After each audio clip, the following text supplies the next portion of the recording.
Ini adalah This is dari Cryptomology episode yang ke-30. Stay tune.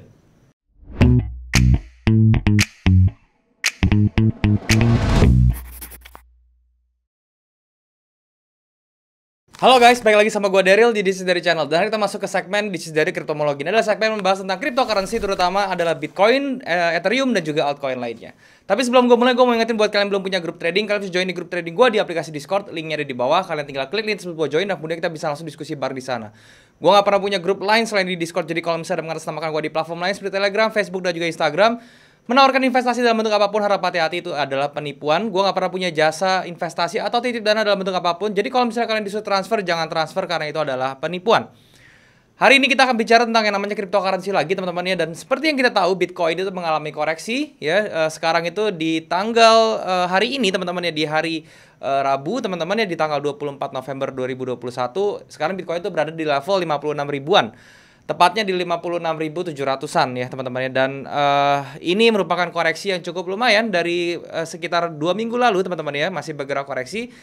Secara market cap dia juga koreksi teman-teman ya. Dari total market cap juga koreksi sampai di level 2,2 triliun atau 2,3 triliunan ya. Dan bagaimana untuk altcoin lainnya? Apakah dia juga akan terkoreksi lebih jauh lagi ya, serta Bitcoin dia juga seperti apa? Kita akan bahas tentunya seperti biasa, gue akan bahas di monitor supaya bisa lebih jelas dan lebih berinteraksi dengan chart ya. Nanti kita akan bahas seluruhnya dari mulai market cap-nya, dari Bitcoin serta altcoin lainnya ya. So, tanpa berlama-lama lagi, langsung saja kita ke monitor teman-teman. Oke teman-teman, sekarang kita sudah ada di monitor. Dan seperti biasa, karena hari ini kita bahas tentang cryptocurrency teman-teman ya, gue akan menggunakan TradingView sebagai charting tools gue. TradingView ini adalah charting tools yang gue gunakan untuk menganalisa cryptocurrency dan juga saham secara technical. Dan kalian kalau misalnya belum punya charting tools, kalian bisa cek nih, namanya tradingview.com. Kalian tinggal daftar aja, sign up-nya gratis. Kalian langsung bisa menikmati fitur-fitur charting tools yang luar biasa ini ya. Ini termasuk salah satu charting tools yang menurut gue paling efisien, paling keren, dan paling enak banget digunakan ya. Jadi kalau misalnya kalian belum punya charting tools, silahkan pakai ini.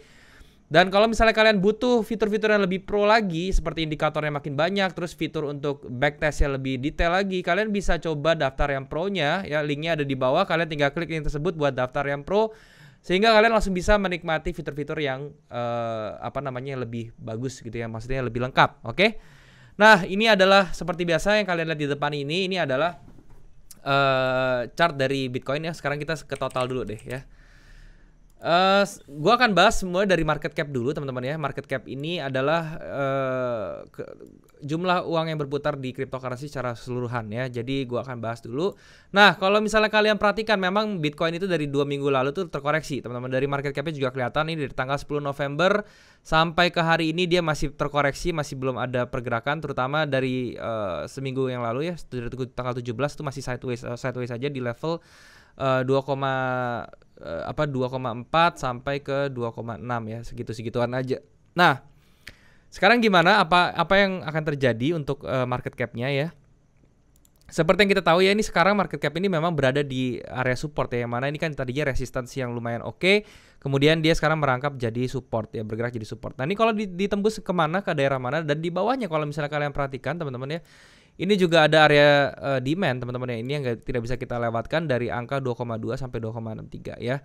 Dan ini kalau misalnya dia terkoreksi lebih dalam lagi teman-teman ya, masih lebih dalam lagi bisa terkoreksi, yaitu dia akan berada di level ini teman-teman ya. Ini yang menjadi area yang perlu kalian perhatikan ya, terutama di angka 2,0 triliun ya. Jadi 2 triliun itu menurut saya itu adalah titik koreksi yang sudah paling maksimal untuk market cap dari cryptocurrency ya.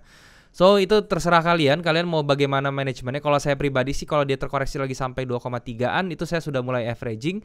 Jadi nanti, tapi saya tidak full power. Karena apa? Karena nanti pada saat di 2 triliunan itu baru saya akan membeli lagi atau averaging. Jadi taktik orang berbeda-beda, itu yang bisa saya lakukan. Nah, jadi dari market cap-nya seperti itu, teman-teman. Kalau misalnya kita lihat dari pergerakannya sekarang juga, ini belum ada tanda-tanda dia buat buat bisa ke atas, kecuali dia bisa break 2,65T ya. Ya, kalau dia udah break 2,65T itu udah otomatis dia pasti akan bergerak ke atas ke level di atas 3 triliunan teman-teman. Dalam kasus ini bisa jadi dia nanti 1:1-nya kalau misalnya kita perhatiin lagi. Dia akan mencari level baru teman-teman ya. Kalau misalnya dia bisa langsung ke atas dari sini, dia akan mencari level baru di level 3,5 triliun dolar teman-teman ya. Itu untuk market cap totalnya. Sekarang untuk lihat market cap selain Bitcoin ya. bisa dibilang altcoinnya sama ya, kurang lebih bentuknya pun mirip-mirip, sama-sama. Dia berada di 1,45 triliun ya, dia punya penurunan itu ada area demand juga di 1,2 atau 1,3 T ya. Dan kemudian finalnya itu puncak penurunan dia itu nanti ada di level 1,12 ya, 1,12 triliun ya, itu menjadi target penurunan dia. Dan kalau misalnya kita proyeksikan juga ini, kalau misalnya dia bisa langsung naik ke atas, kita bisa lihat nanti Ethereum itu bisa naik sampai ke level 2 triliun teman-teman ya. So kalau misalnya dia bisa melewati ini atau bisa sampai 2 triliun, maka dominansinya itu akan berubah teman-teman. Jadi yang bisa dibilang Ethereum itu akan surpass atau melewati Bitcoin ya, mungkin akan terjadi ya, seperti itu. Oke. Itu untuk market cap-nya. Sekarang kita langsung saja ke koinnya ya. Untuk koinnya kita ke Bitcoin US dollar dulu. Nah, kalau misalnya kita perhatiin, ini Bitcoin dari time frame daily-nya dia membentuk double top dan dia sudah break neckline-nya seperti ini. Dia berada di neckline yang sudah di break ya, sempat di break, kemudian dia lagi sideways di area neckline. Nah, ini kalau misalnya kita ambil saja teman-teman ya, 1:1-nya aja ya. Kalau misalnya kita pakai cara seperti ini ya, 1:1 seperti ini. Nah, ini maka koreksinya Bitcoin ini bisa saja dia sampai ke level 46.100 ya, seperti itu. Tapi dalam perjalanan ke 46.000 itu mungkin dia akan menemukan beberapa tahanan ya, seperti di sini di 52.800 itu menjadi tahanan setelahnya ya, setelah dari level 55.000 ini di break, dia akan di 52.800 akan ketahan, dan kemudian di level ini juga dia akan ketahan di 47.000 sampai 47.800 sampai 48.000 dia juga akan ketahan ya. Jadi nanti kita lihat aja pergerakan Bitcoinnya itu akan seperti apa ya tendensinya. So sekarang kalau misalnya double topnya gagal ya, dia let's say tembus neckline terus dia mungkin dia akan bergerak naik, yaitu itu menjadi hal yang sangat bagus lagi. Dia pastinya akan harus tembus all time high-nya dulu di level 60, sekitar 68.900-an ya, atau 69.000. Terus kena 70.000, target berikutnya 75.770 itu masih menjadi target untuk Bitcoin ya. Nah, dari dari dia punya volume juga masih so-so teman-teman ya, tidak ada yang tidak ada yang ekstrim sama sekali, masih biasa aja ya. So ini masih oke pergerakannya untuk Bitcoin. Kita berharap dia langsung bullish aja ya. Kita berharap dia mungkin berhenti sampai bisa terkoreksi sampai 52.800, itu bisa menjadi titik kalian untuk entry lagi. Karena apa? Karena itu kemungkinan kalau dia 52.000 terus dia mantul, itu akan kencang sekali ke atas di sampai level 75.000. Itu target yang kita kejar. Ya, itu untuk Bitcoin ya. Sekarang kita ke Ethereum ya. Nah, untuk Ethereum ini sendiri juga sama dari kemarin ya, dari tanggal 17 November dia sideways banget di sini-sini aja pergerakannya. Level pergerakannya itu 4.000 sampai 4.300 teman-teman, itu menjadi range pergerakan Ethereum sekarang. Dan skenarionya pun sama, kalau dia di break ya level 4.000-nya dia bisa di break ke bawah, dia bisa terkoreksi sampai ke level ini teman-teman, di 3.670, itu menjadi target pemberhentian berikutnya. Dan kalau sampai situ kita bisa untuk mulai akumulasi Ethereum lagi teman-teman, ETH lagi. Kenapa? Karena ya daerah situ adalah daerah yang lumayan oke untuk menjadi menjadi titik balik kita untuk entry ya. Sama juga kalau misalnya kita tarik seperti ini ya, kalau misalnya let's say kita tarik seperti ini terus kita aplikasikan 1:1 ya, kita ambil let's say dia tidak terkoreksi sampai 3.600, melainkan dia langsung impulsif ke atas ya. Targetnya Ethereum itu 6.121 ya. Jadi ini 1:1-nya. Nanti mungkin di sini akan terjadi koreksi lagi atau apapun itu kalau misalnya langsung ke atas. Dan kalian mulai bisa memperhatikan Ethereum itu kalau misalnya dia bisa close di atas 4.442. Jadi kalau misalnya dia close di atas itu, kemungkinan dia bisa bikin all time high baru lagi dan dia menuju ke level 6.121-nya ya. Untuk Ethereum seperti itu. Untuk volumenya juga belum ada yang terlalu tinggi ya, masih standar-standar aja, bahkan masih bisa dibilang tergolong kecil. Ya, jadi kalau misalnya kalian mengharapkan atau melihat impulsif dari volume, belum ada yang terjadi ya di sini ya. Seperti itu. Itu untuk Ethereum-nya seperti itu ya. Nah, sekarang kita mau coba ke XRP teman-teman ya. Nah, untuk XRP sendiri ini ya, dia sekarang berada di level supportnya teman-teman ya. Kita bisa perhatikan level supportnya di area 1,05, sedangkan sekarang dia berada di bawah level support sedikit ya. Jadi ini kita bisa lihat ya, kalau misal dia tembus ke bawah, ini kan ada satu tren seperti ini ya. Ini kalau sampai ditembus ke bawah, nanti kita bisa lihat 1:1-nya seperti apa, seperti ini misalnya ya. Ini gambaran trennya kurang lebih seperti ini. Nah, ini kalau misalnya kita gambarin 1:1-nya itu akan seperti ini ya. Nah, jadi dia target penurunannya bisa sampai ke level ini menjadi area demand yang di bawah ya. Ini menjadi target XRP di level 0,7351 ya. Tapi kembali lagi ada tahanan yang sangat penting yang kalau misalnya kalian perhatikan itu ada di level ini di 0,9332 itu menjadi level tahanan penting. So untuk XRP kalian bisa mungkin mencicilnya itu dari level 0,93 ya, baru nanti kalau misalnya turun lagi ke sini kalian bisa averaging. Jadi siapkan dana kalian juga ya. Kenapa? Karena kebijakan pemerintahan US ya teman-temannya, terutama yang tentang tapering teman-temannya, itu cukup, menurut saya akan cukup berpengaruh terhadap cryptocurrency. Cuma saya nggak tahu ya pengaruhnya itu akan menjadi lebih baik atau menjadi memperkeruh sesaat terus baru nanti terbang seperti apa. Tetapi dari price actionnya ini masih belum aman teman-teman, dari pergerakan turunnya ya, sehingga kita harus tetap waspada ya. Kemudian BNB teman-teman. Nah untuk BNB ini juga sama ya, dia bergerak lagi korektif ya. Support yang terdekatnya itu memang berada di level ini. Di level 518 ya, kayak kemarin sudah kena terus dia retrace ke atas. Ya nanti kita lihat ya apakah dia bisa retest lagi ke bawah ya atau dia bisa tembus. Nah, kalau tembus ke bawah dia masih ada level tahanan di level ini teman-teman. Ini menjadi tahanan dia di level 449 sampai 477. Jadi itu bisa menjadi acuan kalian kalau misalnya kalian mau beli BNB ya di level-level itu ya. Pergerakannya memang tetap masih dia bikin higher high di sini dan sekarang lagi korektif, sehingga arahnya tendensinya masih tetap up ya. Untuk BNB ini juga sama, masih up juga. So kalian masih bisa berekspek, tinggal kalian cari entry yang bagus di mana kalian bisa ambil contoh tadi di 518 atau kalian bisa di 450 sampai 470, itu bisa menjadi area-area entry buy atau ngumpulin koin terbaik. Oke.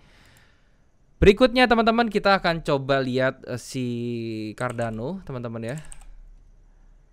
Nah untuk Cardano ini sendiri kita lihat dia sudah break ke bawah ya. Jadi ini sesuatu yang kurang bagus memang untuk Cardano, dia terus terkoreksi sekarang harga 1,6. Levelnya di mana untuk kalian bisa kembali membeli Cardano ya, kalau dari daily-nya kalian bisa beli di level 1,38 sampai 1,5 ya, itu menjadi area terbaik untuk Cardano ya. Jadi kalau sekarang saya bilang sih kalian jangan beli dulu ya, tunggu aja sampai dia terkoreksi sampai ke level entry-nya di 1,5an lah maksimal gitu ya. Kemudian saya akan masuk lihat tentang Solana teman-teman ya. Solana ini termasuk salah satu kripto yang menurut saya lumayan oke sekarang ya. Kalian bisa lihat ya, Solana ini sekarang berada di level supportnya, yang mana itu tadinya resistance di break, terus kemudian dia mencoba di break lagi ke bawah, tapi ternyata muncul inside bar, dia bisa impulsif ke atas. Sekarang dia terkoreksi kecil, persis berhenti di level 214 yang mana itu menjadi supportnya, dan sekarang close-nya di 218. Kalau dari price actionnya, kalau misalnya kita lihat dia ada rejection di sini ya, kemudian dia harusnya sih bisa kuat naik ya. Ini kalau misalnya kita perhatiin ya, kita gambarin trendline-nya seperti ini bisa ya, dia terbentuk seperti ini. Nah teman-teman bisa lihat ya, ini ada descending broadening wedge kalau misalnya kalian perhatiin seperti ini ya. Dan ini tinggal tunggu aja nih patternnya ini pecah ke atas ya. Kalau misalnya dia pecah ke atas, kalian bisa mulai cari-cari entry sebenarnya. Karena apa? Karena kalau descending broadening wedge ini pecah ke atas ya, ini akan menjadi rally yang cukup oke atau yang cukup kenceng ya. Kalau misalnya kita tarik tentunya dari sini ke sini ya. Ini kalau kita copy paste ya, dia kemungkinan dia rally-nya itu bisa sampai ke 266 dulu ya. Ini menjadi target awalnya si Solana. Seperti itu ya. Jadi ini patternnya bullish, tidak ada yang mengkhawatirkan di Solana. Jadi ini merupakan salah satu koin yang memiliki fundamental yang bagus dan juga memiliki price action yang oke juga nih. Jadi kalian bisa perhatikan Solana ya. Kemudian berikutnya selain Solana ya, yang saya bilang oke juga itu sekarang AVAX teman-teman ya. AVAX USD ini juga memiliki fundamental yang luar biasa ya, kalian bisa lihat sendiri dari kemarin dia rally-nya luar biasa sampai ke 147, sekarang dia udah korektif. Nah sekarang pertanyaannya, saya mau entry di mana kalau si AVAX ini ya. Kalau AVAX ini kalian bisa cari di level-level ini teman-teman ya, di level-level sebelah sini ya. Yang mana ini merupakan menurut saya harga psikologisnya ya, di angka $100 ya. Jadi kalau misalnya dia terkoreksi sampai $100, kalian bisa entry di situ ya. Karena kalau misalnya dia sampai $100 terus dia bikin swing low di sini dan dia rally lagi, itu akan luar biasa ya. Akan tembus 200 teman-teman ya. $200 tuh kemungkinan bisa dicapai kalau dilihat dari price action-nya seperti ini gitu ya. Jadi AVAX ini juga cukup bagus. Volumenya pun cukup bagus sekali, dia terus increasing teman-teman ya, walaupun sekarang lagi korektif. Saya sih berharap dia koreksinya bisa sampai ke 100, karena di situ pasti saya akan ambil untuk AVAX ini teman-teman ya. Jadi ini merupakan salah satu koin yang saya tunggu juga nih si AVAX ya. Sekarang kita ke Metaverse teman-teman ya, ke koin-koin yang lagi hits ya. Pertama di mana teman-teman, yang mana USDT. Untuk koin Metaverse ini tidak diragukan lagi, memang lagi meta teman-teman ya. Nama juga Metaverse ya, saya bilangnya lagi meta. Karena apa ya? Karena ini dipercaya apa sih akan menjadi masa depan atau futures ya. Dan ini dibuktikan lagi dari banyak vendor dari tech company teman-teman yang sudah mau masuk ke dunia metaverse ya teman-teman ya. Dari terutama dari entertainment, dari gaming segala macam itu akan masuk semua ke metaverse. Itu yang membuat harganya ini naik ya. Jadi kalian bisa memperhatikan koin-koin metaverse yang penting. Salah satunya adalah Mana ini. Mana ini adalah the mother of metaverse ya. Kayak Bitcoinnya metaverse saya bilang ya. Jadi wajib kalian punya sebenarnya. Kalau misalnya kalian mau main metaverse nih kalian wajib punya ya. Entah apapun itu, entah fundamental seperti apapun itu, entah kalian itu paham sepenuhnya tentang metaverse atau belum, sehingga kalian mau coba-coba doang, kalian harus punya nih ya si Mana ini. Oke. Nah, si Mana ini kalau misalnya kita lihat ya dari ada impulsif pertama kali dia sampai ke level ini dari 0,8 sampai ke $5, kemudian dia koreksi. Kalau misalnya kita 1:1 kan seperti ini, targetnya dia ya untuk si Mana ini ya sementara itu adalah 6,3. Ya, jadi kalau kalian bisa hitung sendiri risk rewardnya ya dia akan terus rally seperti yang hari ini dia rally 9% lagi. Kemarin dia minus, sekarang dia rally lagi. Di sini ada engulfing. So kalau misalnya kalian mau entry, sebenarnya kalian bisa entry kayak gini, terus kalian taruh stop loss di bawah engulfing. Terus TP-nya kalian bisa di 6,2 ya. Risk reward ratio masih 1:2 ya. Ini juga masih bagus sekali. Walaupun stop loss-nya 20,47%, tapi TP-nya teman-teman itu 44,57% ya. Jadi ya saya bilang sih ini oke lah ya. Dari volumenya dia memang belum ada penampakan untuk dia increasing volume lagi, cuman nanti dalam waktu dekat saya yakin bisa ya. Itu yang untuk Mana seperti itu. Kemudian berikutnya ada si Sandbox teman-teman ya, SandUSDT. Ini juga ibaratnya Ethereum-nya lah ya, Ethereum-nya si Metaverse ya. Tapi saya nggak tahu ya ke depannya bakal si Sandbox ini akan overlap si Mana atau sebaliknya, karena dari segi harganya ini lebih menarik ya kalau dari si Sand ini ya. Kalau misalnya kita lihat dari tanggal 28 Oktober sampai hari ini teman-teman ya, dia sudah rally sekitar berapa nih ya? Udah beratus-ratus persen teman-teman ya. Kalau misalnya kalian lihat ya terakhir ya di hari ini dia rally 25%, luar biasa sekali untuk si Sand ini. Targetnya sampai mana? Kalau misalnya seperti ini ya, ini kita belum ada kepastian teman-teman ya. Dia masih bisa rally terus, bahkan nih bisa melihat, kalian bisa lihat ya 618 itu tembus sampai atas ya, sehingga kita untuk melihat dia mau rally sampai mana itu sudah unlimited, kecuali kita tinggal tambahin aja kayak gini ya, kita tinggal tambahin 361-nya di mana, terus kemudian 4,2-nya ya, terus 4618-nya di mana. Oke, ini bisa dijadikan acuan teman-teman buat kalian. Sehingga untuk targetnya pertama kita menggunakan harmonic resistance, yaitu menggunakan eksternal Fibonacci. Kita bisa lihat bahwa proyeksi dia tuh bisa sampai ke 8,6 ya. Itu menjadi final targetnya. Tapi sekarang kalian lihat ya, di 361-nya dia sudah mulai terreject teman-teman ya. Kalau misalnya kondisi seperti ini ya, kalau misalnya kita lihat first impulsifnya segini, terus second impulsifnya segini, kalau saya sih pribadi saya tidak akan entry dulu kalau saya belum punya barang. Kebetulan saya belum punya barang ini atau belum punya koin ini ya, saya cuma punya Mana doang. Tapi yang ini saya bilang sih belum ya. Kalau misalnya kayak gini saya takut banget buat entry, karena kalau sekali koreksi ini lumayan ya teman-teman.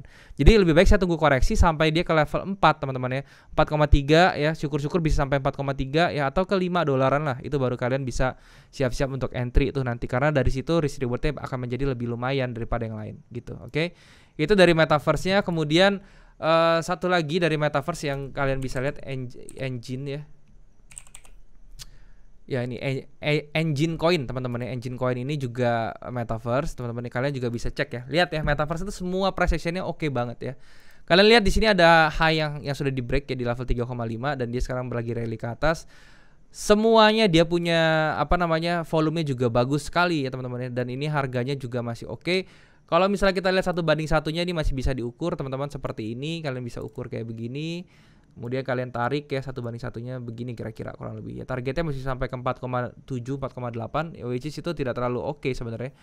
Walaupun cukup besar ya teman. Kalau misalnya untuk kalian hold lama, mendingan nanti dulu, karena kalian bisa lihat sendiri di sebelah kirinya ini ternyata ada resistance di atas ini ya, yang mana sekarang dia struggling di level ini ya. Jadi nanti kita lihat kalau misalnya dia bisa koreksi dulu ke bawah ya sampai ke level 2,9 atau $3, itu akan lebih bagus lagi buat kalian untuk entry si engine coin ini gitu ya, seperti itu. Jadi engine coin ini juga bisa kalian perhatikan. Satu lagi dari metaverse teman-teman, ini merupakan koin yang memiliki kapitalisasi kecil, yaitu adalah MetaHero. Ya, Hero ini kalau misalnya kalian lihat ya, dia punya white paper, dia punya goals dan segala macam. Ini koin yang sangat bagus ya. Kalian bisa kalian bisa mulai beli, dan harganya pun masih murah sekali. dan ini bisa lah, maksudnya bisa untuk kalian ambil alih atau kalian ambil koinnya ya, karena dia kemarin baru terkoreksi dan kemudian dia muncul bullish momentum seperti ini, dan sekarang dia mau melanjutkan bullishnya, seenggaknya dia sampai ke level all time high-nya dulu di level 0,17. Oke, itu untuk si Hero USDT ya. Ini kalian bisa belinya itu koinnya ini Hero USDT itu di KuCoin, teman-teman. Kalian bisa lihat di KuCoin, kalian bisa beli koin ini. Ya, Meta Hero ini projectnya luar biasa sekali, dia lebih ke hardware ya, yaitu tujuannya dia itu adalah dia bisa memproyeksikan diri kalian, gambar diri kalian nanti ke dunia metaverse ya, dengan berbagai hardware yang dia miliki, dunia virtualnya nanti kalian bisa mentransfer diri kalian ibaratnya ke sana gitu. Jadi ini luar biasa sekali, project yang sangat besar yang memiliki potensi yang luar biasa ya. Oke, jadi itu adalah koin-koin yang saya sudah bahas ya, terutama tentang kriptonya sendiri, dari Bitcoinnya sendiri sampai ke metaverse yang tadi saya bahas, itu semua sudah saya bahas. Semoga bisa bermanfaat untuk kalian, dan ya sekarang kita balik lagi ke kamera. Oke teman-teman, jadi itulah pembahasan gue tentang cryptocurrency, terutama Bitcoin, Ethereum, dan juga tadi altcoin sudah gue bahas beberapa juga ya. Semoga apa yang gue share di sini bisa bermanfaat untuk kalian, dan ingat gue bukan financial advisor, jadi apapun yang kalian ambil dari video ini kalian sesuaikan dengan risk management kalian dan juga money management kalian supaya hasil bisa lebih optimal. Apapun yang gue share di sini itu hanya pure pandangan gue sebagai trader di cryptocurrency. Dan sekali lagi buat kalian yang belum punya grup trading, kalian bisa join di grup trading gue di aplikasi Discord, linknya ada di bawah. Kalian tinggal klik dan sebut gue join, dan kemudian kita bisa langsung diskusi bareng di sana. Gue nggak pernah punya grup lain selain di Discord, jadi kalau misalnya mengatasnamakan gue di platform lain seperti Telegram, Facebook, dan juga Instagram, menawarkan investasi dalam bentuk apapun, harap hati-hati karena itu adalah penipuan. Gue nggak pernah punya jasa investasi atau titip dana dalam bentuk apapun. Jadi kalau misalnya mereka suruh transfer itu kalian jangan sampai transfer karena itu adalah penipuan. Kalian juga bisa subscribe channel ini kalau menurut kalian channel ini bermanfaat untuk kalian. Kalian juga bisa bantu like video ini dan juga share ke teman-teman kalian yang lain yang kira-kira membutuhkan informasi dari video ini. Kalian juga bisa komen di bawah kalau misalnya ada yang kurang dari video ini, atau kalian mau request tentang apapun yang mau gue bahas ke depannya. Boleh itu kripto, saham, atau forex ya. Gue pasti akan baca komen kalian dan gue akan usahakan untuk bikin kontennya buat kalian. Nah, mungkin sampai sini dulu aja teman-teman. Semoga sekali lagi apa yang gue sharing di sini bisa bermanfaat untuk kalian. Thank you sekali lagi buat kalian yang sudah menyempatkan diri untuk nonton video ini. Sampai jumpa di next video. Jangan lupa semua orang bisa cuan. Salam sukses. Bye-bye.